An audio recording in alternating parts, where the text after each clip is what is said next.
What is going on, guys, and welcome back to Nick's Picks. We are on week 10 already of the NFL season. This year's going by awfully fast, and I am joined once again by my friend Ben. Ben, how you doing? Honestly, I was going to do like a skit for this, but like all I got is that Dalvin Cook is saving my fantasy team the last 2 weeks. Dalvin Cook has been going off lately. Now, I just want to forewarn you guys, I am pretty sure I have the flu. I don't have COVID, but I don't feel all that well, so my picks or my talking is going to be to the minimum in this episode, so this might be a quicker... Don't worry, I'll make up for lost time. No, that's okay. This will probably just be a quicker episode. But I did pull ahead by a lot. Last week I said that I hadn't scored above 10 points since week 2, and I also hadn't gotten my 2-point conversion since week 2. Well, I only got 3 games wrong last week, and I got my 2-point conversion. So I had a total of 13 points scored last week, my new best week so far this season, bringing my total to 90. Ben, on the other hand... All around me. I'm just kidding, no copyright. I'm at 82. And yes, I did count. I double counted. I went to I loaded up the count from Sesame Street to make sure I knew how to, and I made sure I got it correct. So hopefully. It is 90 to 82 for the Ghost Pepper bet, and I'm telling you right now, the way I'm feeling, a Ghost Pepper would clear my sinuses tremendously. That'd be amazing. But so what I'm hearing is you want to just throw the rest of it. You know what? You're a real trooper, Nick. You're a real trooper. There's gonna be a lot of upsets this week, just because I want to make things a little interesting, but we start with the Thursday night game, and I don't think there's going to be too much of an upset here. It's the Tennessee Titans hosting the Indianapolis Colts, and I'm going to start with a safe pick, and I'm going to go with the Tennessee Titans to win this one 28-21 over the Colts. The Titans have been a little inconsistent the last couple of weeks, but overall, I do think they're still the better team than Indianapolis, even though the screen you're looking at with Madden says it's 80-83 for the overalls. But overall, I do think Tennessee is the better team, and this is their division to win, so I have Tennessee beating Indianapolis. Yeah, I got Tennessee. I should go against you, but there's also picks that I need to make sure I'm safe on, because what if all your picks end up being right and mine are being wrong, and then I just end up in more in a hole that I need to be. But I do got Tennessee winning this one. I don't know what it's been since week 5. We have consistently 3 or 4 games that were close on score. I got Tennessee winning 28-24, so we still keep getting these close scores. I mean, Derrick Henry is an animal.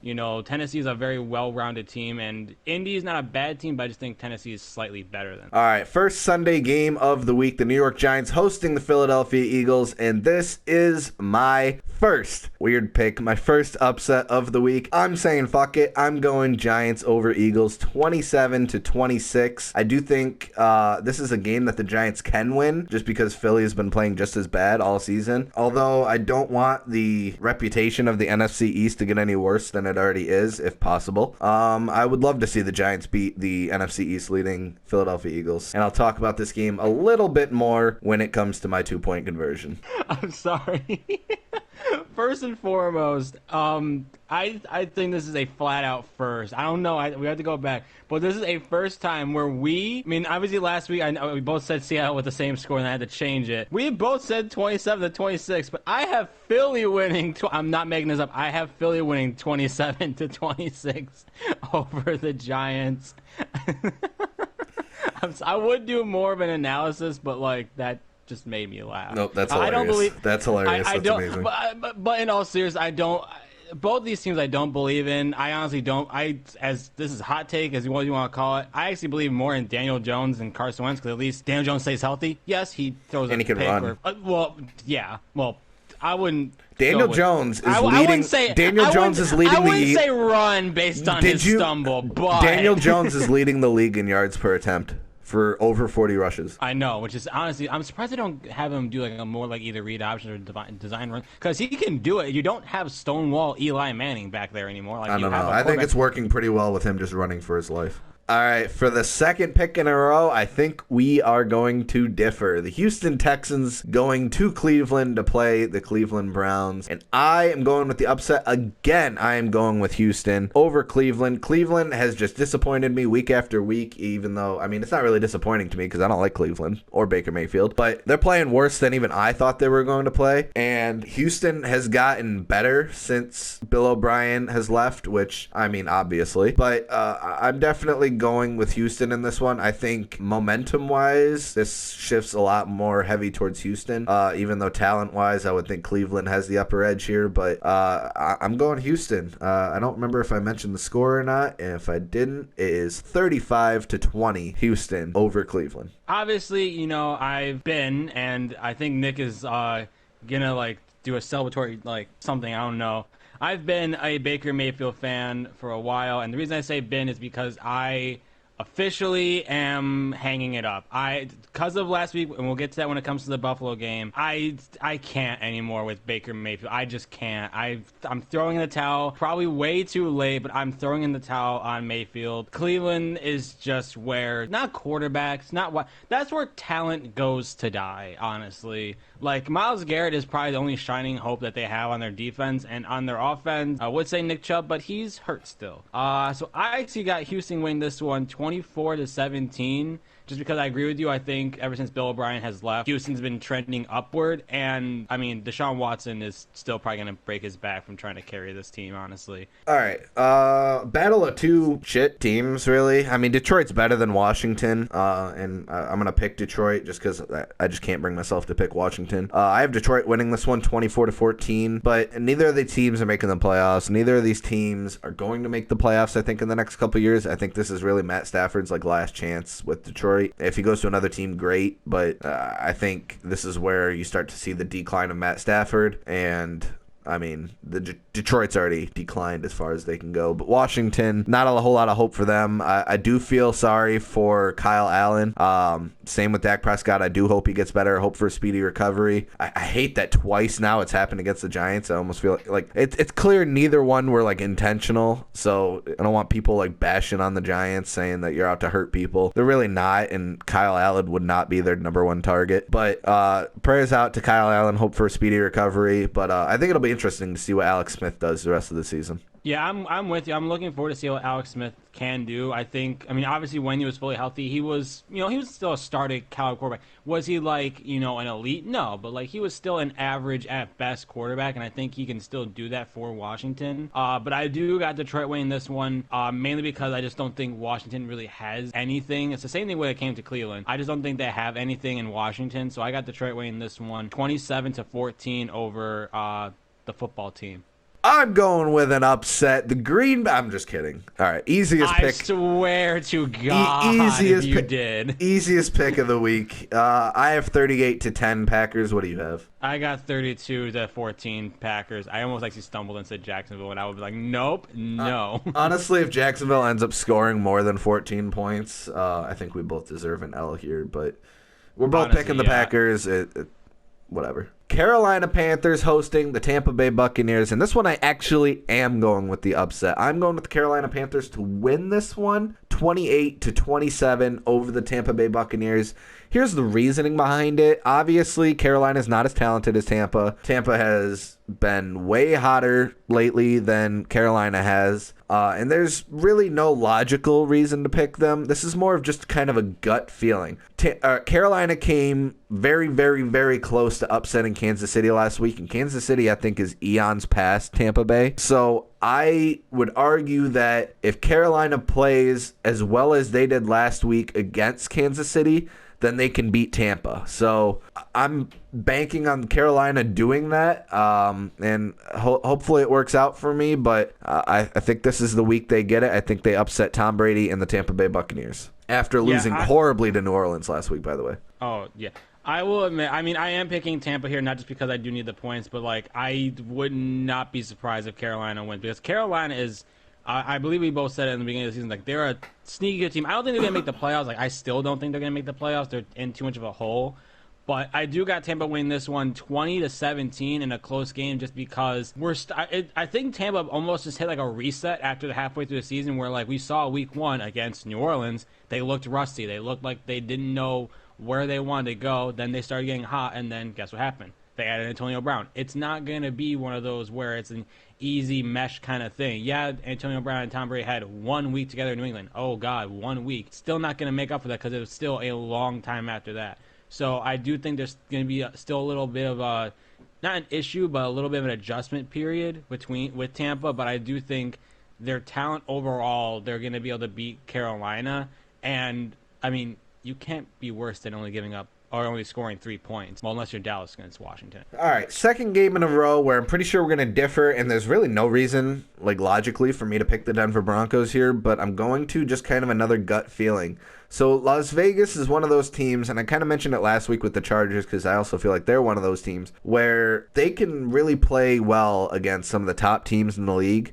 But when they play games against teams like Denver or Jacksonville or the Jets or whatever, they underperform. And there's really no reason for it other than just coming in thinking that you have the game won before you've even played. But Vegas just gives off those vibes, and they're one of those teams that I feel like could miss the playoffs because of losses like this, even though they have quality wins. But I'm going with Denver to win this one 17-16 over the Las Vegas Raiders. And on the flip side of Vegas losing games like this is the type of game I could see Denver winning and giving themselves a worse draft pick. So 17-16 Broncos over Raiders. I'm gonna go with Las Vegas here over Denver, because Denver still just doesn't have anything. Like I mean, I'm more than happy if this gives me a free win, in all honesty. But I do got Vegas winning this one 28-10, mainly because last week, I mean, they honestly, I mean, we'll get to it within the next game with the Chargers, but the Chargers should have either at least won or tied that up, and it cost me 1 pick. The Chargers just unlucky, but like I'll get to that later. But Las Vegas has been a very like surprising team, I think.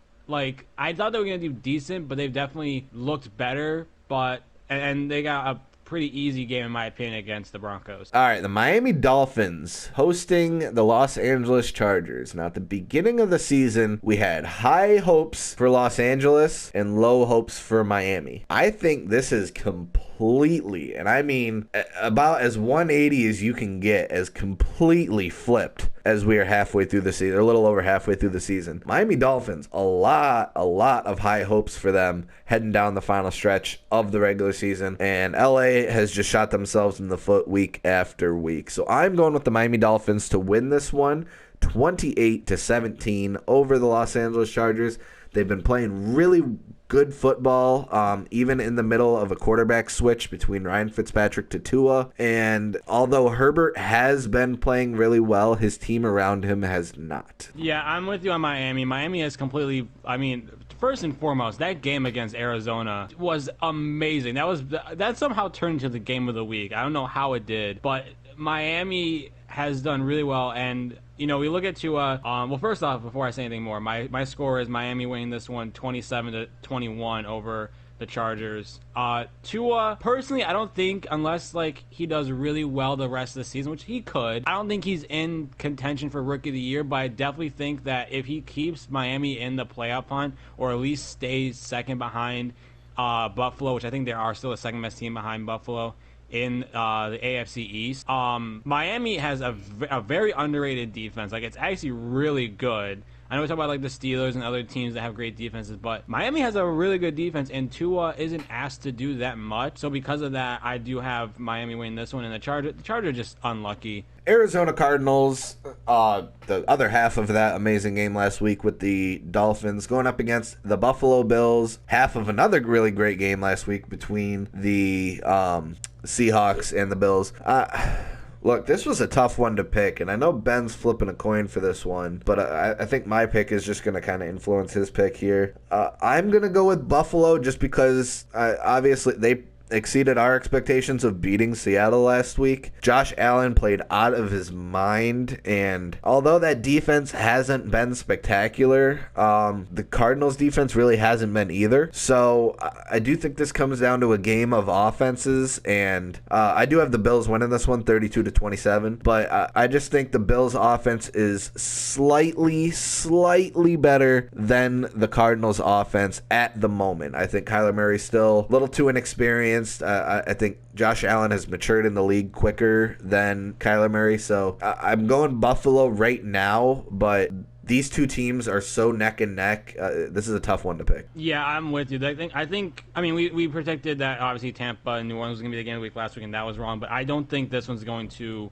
let up. And I'm only picking Arizona for two reasons. One, just to differ on a pick and hopefully get a one-up on Nick. But at the same time, I did all my picks, and I skipped this one for a reason up until maybe 5 minutes ago. Because this is a close game. I would be very surprised if either one of these teams blows out the other or takes a huge lead. I got Arizona winning this one though 32-30, just because I have more confidence in Arizona's offense, but it's really not by much.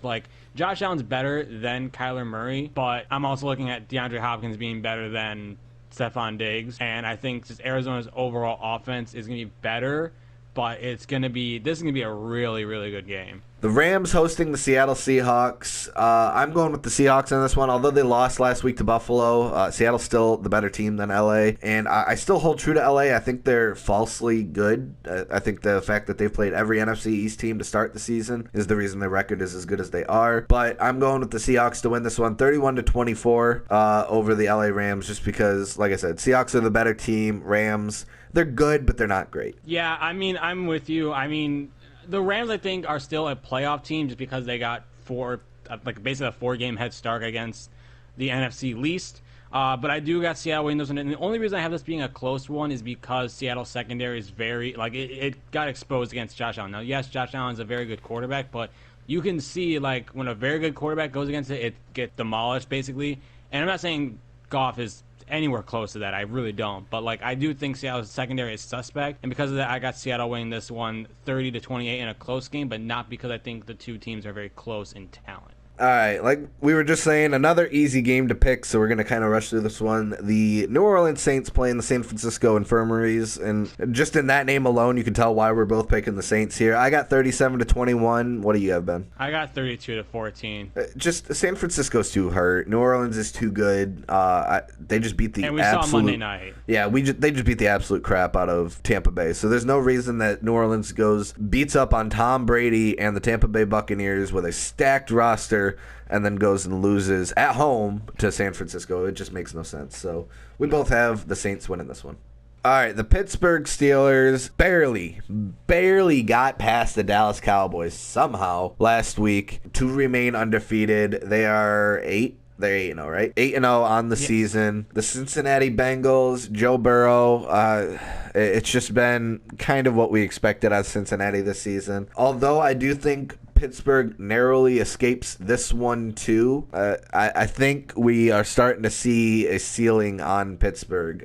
If you look at their schedule so far this season, they really haven't had too many quality wins. A lot of their teams that they've played have been lower level, and not entirely their fault. They have the NFC East this season, but it is what it is. But the Steelers, there are, I think, quite a few teams in the AFC that can beat Pittsburgh when it comes to playoff time. But I do think they're better than the Bengals. I have this one 27-21. Yeah, I mean, Pittsburgh's a very good team, but the reason why I had this one being very close is because they almost lost to Dallas, who went through, I think they're 6th-string quarterback at this point. I don't even know who he is, honestly. I don't really care. It's not relevant. Garrett Gilbert. But, yeah, which I honestly thought he was a rookie. Ever. That's the best name ever. Side note, I thought he was a rookie and didn't realize he's been in the league since 2014, 2015, so I was oh.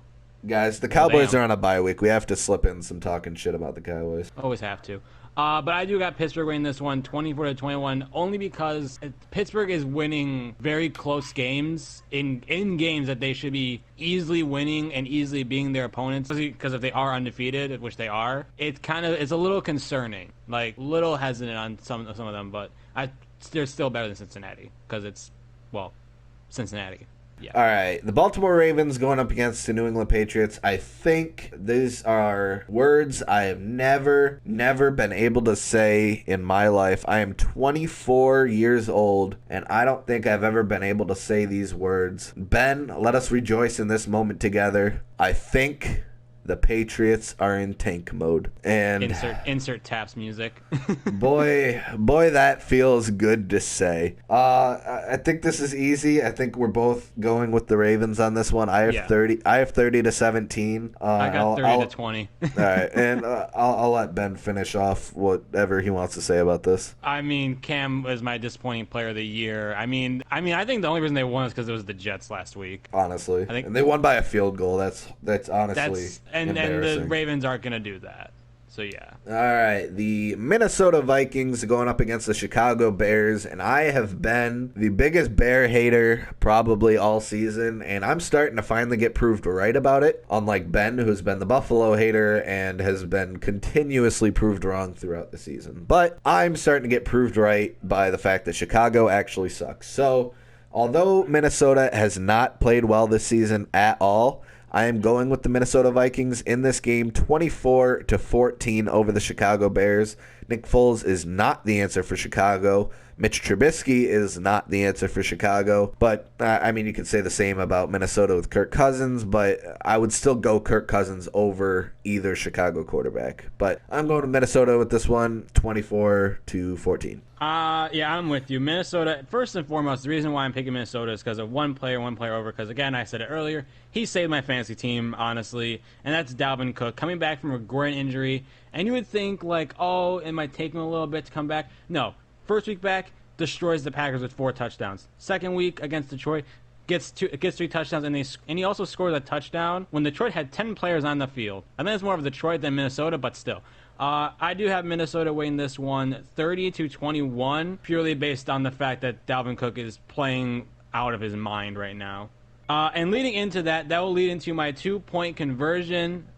With this, I have it revolving around Dalvin Cook. So ever since he came back, he has had three or more touchdowns. He had 4 against Green Bay. He had 3 last week. I think he's going to continue that trend. He's going to have at least 3 total touchdowns, so rushing or receiving.